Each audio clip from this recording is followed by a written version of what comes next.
Hello again, this is Steve and this is presentation 2 for BTE 302. I have a high-level vision for my employer. As you can see, my employer is AHS EMS.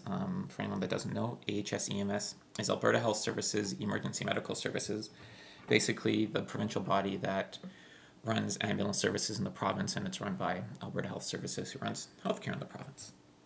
So what should AHS EMS do? I wasn't really sure how to go about doing this, so I asked a couple friends, and one of them told me basically, get me to the hospital and keep me alive while doing it. Basically, that's what EMS does, but I found that a little bit boring. That's pretty easy to do. I wanted something a bit more challenging, a little bit more fun. I did a little bit of looking around and asking a couple of people, and I'm sure that's what you would want your ambulance service to do if you were asked what you want an ambulance to do.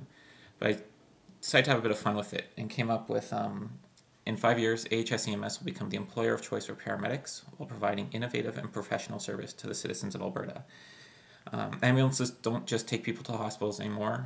We do referral programs, we do social assistance programs, we do lift assists for people who have fallen. So I decided to even just taking people out of the hospital, out of the quotate or the vision altogether.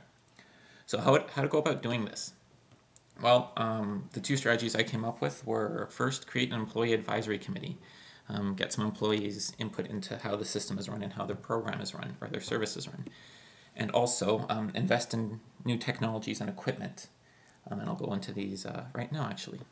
So the employee advisory committee, how does that reach the vision of becoming an employer of choice? Well, firstly, a study was conducted in 2001 about about shift work and its effect on people. And what Fenwick and Tausig discovered was that employees that have control over their working conditions and the workplace actually have higher job satisfaction, lower turnover, and so on and so forth. So that would be a big step that this committee would accomplish to creating this AHS EMS an employer of choice. Also, employees can identify problem areas that managers might not notice. They're the people on the front lines doing the work. Kind of going hand in hand is that they give a perspective that managers might not have. As our textbook pointed out in the assembly line example with Ford, Taylor's standing there trying to figure out how to make things more efficient, and the employers are sitting there chuckling at him, knowing exactly what he's going to discover in a month or so. And then finally, employees will notice trends probably before managers do, because again, they're the ones experiencing those trends. If we're going to nursing homes 40 times a day, that's a trend that needs to be identified. Also, investing in technology and equipment. And there's some technology and equipment that we use on a daily basis. A ventilator in the top left, the monitor on the bottom right. Then our paperwork's done on a computer. Investing in new technology and new equipment will increase ownership of the workplace. It will make people more proud to work for a place that's innovative, cutting edge, leading edge. People will clean their equipment better. And also, patients will be treated better if they're in a brand new truck that has better suspension, better than an old truck that rattles like a wagon. It improves patient care. As I said, it would make the ambulance run smoother, and so on and so forth. And again, new technology, better diagnostics, improved care.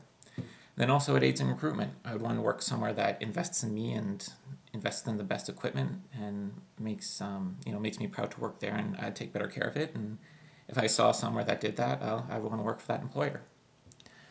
So as I explained, investing in equipment and investing in technologies makes happier staff, and also you're always looking at the next best thing when you're looking for new technology and equipment. Here's my references. The photo credits are on the bottom, the studies in the textbook are on the top, and I hope you enjoyed my second presentation. I look forward to watching all of yours. Thanks.